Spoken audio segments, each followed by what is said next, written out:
Okay, so it's about 6 in the fucking morning. I gotta go to work soon. I am cold as shit, so I got a blanket on. Um, but I was playing some First Descendant last night, and I feel like out of anybody, it's most right for me, at least in my head, to give my take on this because I've been playing games like this for a long time. I've been playing all the Borderlands. I played The Division. I played Destiny 2. I played Warframe. These types of games appeal to me because I really like the looter shooter aspect of them. I've always enjoyed the looter shooter aspect. I love seeing shiny shit.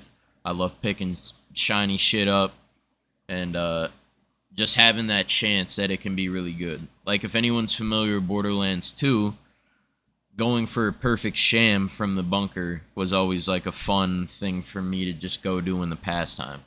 In the same way we're like on World of Warcraft, going and like doing mount runs and trying to get mounts to drop was also the appealing thing for me to do in like a pastime.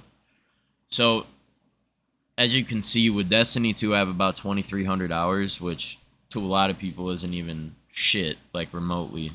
I actually work with a guy who has 5,000. So, but in Destiny 1, I had about 1,500 across all platforms. And Warframe on this account isn't as much. However, I have videos of me playing Warframe when I was 15 or 16. I was there right around the start. And even on my newer account, I have 54 hours. Warframe just didn't hit for me as hard as like Destiny did. But regardless, I have a good amount of experience, and this is where I want to talk about the First Descendant. So I played about an hour yesterday, and I've watched anywhere from 10 to 15 hours of gameplay and content about it. And I gotta say that the HUD and the interface is kind of like the Division, but that's really kind of it for the Division. Like, to me, the combat and the movement is more Gears of War. There's a little bit of difference with the gunplay, but I think as far as the movement goes, if you had vaulting and stuff like that, it would like for sure be. And I'm not talking over like edges. I'm talking like being in that crouch and then doing like the rollover. Like everyone knows how I'm talking about who's played Gears. As far as the actual rolling goes, it's very similar to Remnant or Gears of War. Um, the mod system, I'm trying to think what game the mod system reminds me of.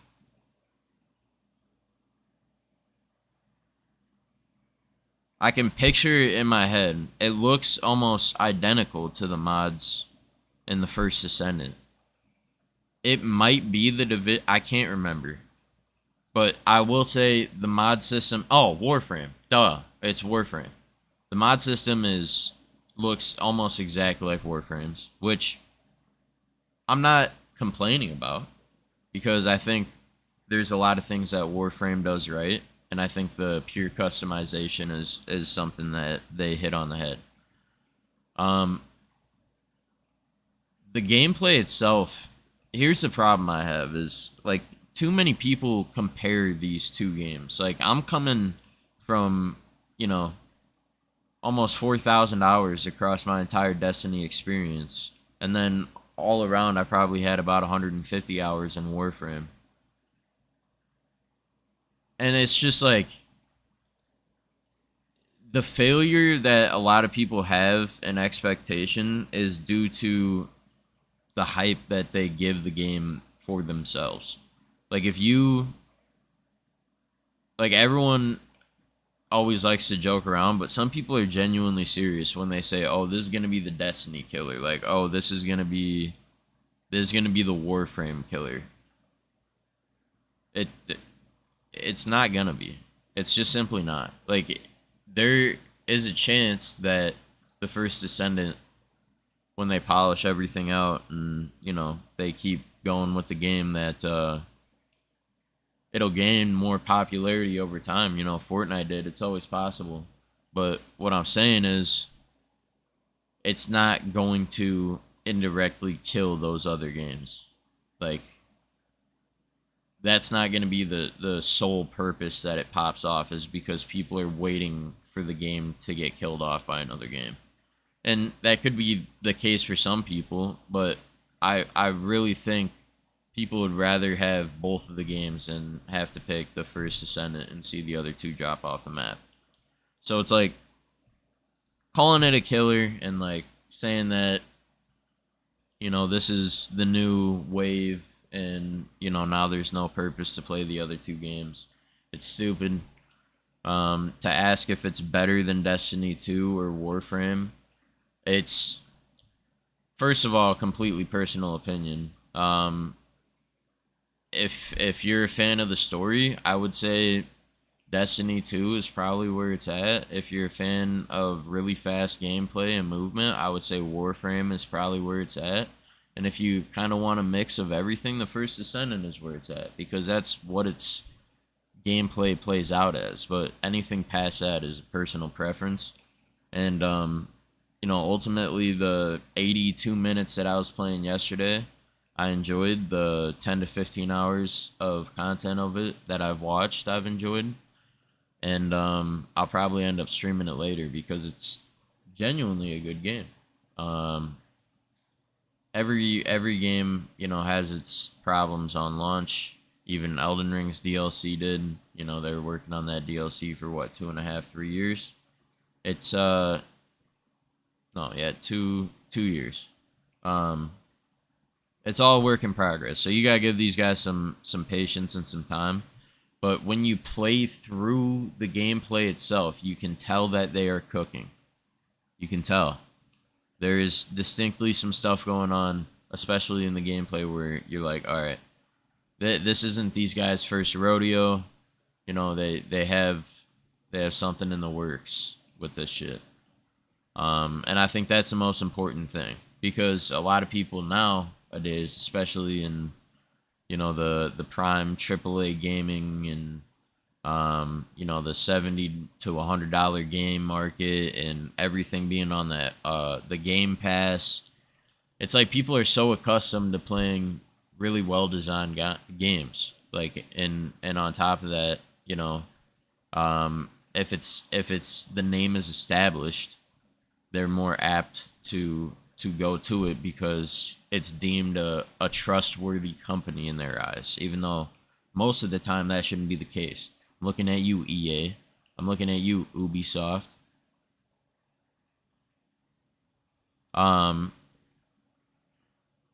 There are particular examples, but as far as it goes with people looking at this game, I think people now are starting to realize that these AAA games can't always pop off in the way that is advertised or is hyped up to be. And I hope a lot more people realize that it's the management instead of the devs.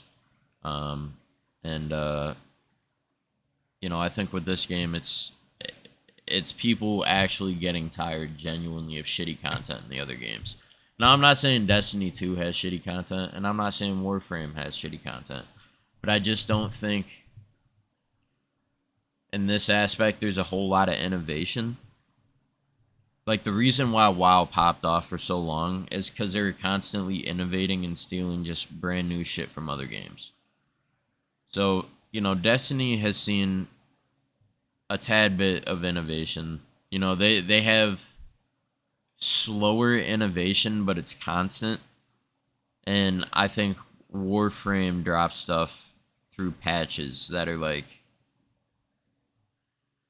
big, like mega, and then sometimes they do small, and then they do big. I could be wrong, but I'm pretty sure that's how they work. So with these guys, right? You got to be patient. What I'm saying is they could have something around the corner next week. They could have something around the corner in a month and a half.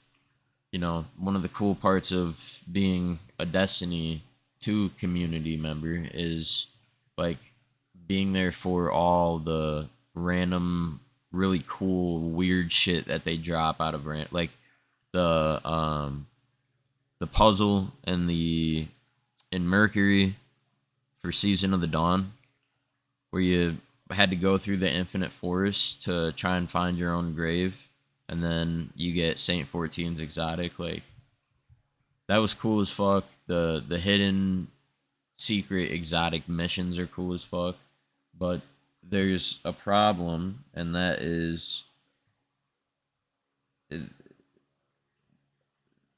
not enough games do shit like that with their community. Like, you want really cool shit going on in between your community. You want to try and make your community think. You want to try and give your community as much engagement towards the game as possible. It's tough because as a business, you still got to stay afloat. So, like, for example, in Destiny, putting out like a free dungeon randomly, that took development costs and development time to give all of you that for free. And the way that I would hope a lot of people who can, if you can't, then, whatever. But if you can, pay homage back by buying stuff that season to, show appreciation to the devs for kicking serious butt. And, it's just cool to see shit like that in these games. And I hope more of those aspects you get to see in the first Descendant throughout the future. There's a lot of potential, though. And, like I said before, I'm going to double back. And I'm going to say it's pointless to compare these games. And it's pointless to judge this game based off of critiques from, the other games that are like this. You got to give it its own fair chance. And, it's always cool to want stuff in a game from other games. But don't just automatically start shitting on it because it doesn't have the things other games have. It's a great start. It's a great start. I think there's very minimal performance issues, but there is some. There's some crashes here and there, but overall the gameplay itself is fantastic, and it feels good to play. And at the end of the day, sometimes that's all you need. So I will probably be streaming this game later. I have some shit that I have to do when I get off of work, and then I'll probably be able to stream a little bit. It's been your boy Crusading, aka James, aka Famous Jameis, and we are out of the building. I hope you have a good morning, afternoon, or evening.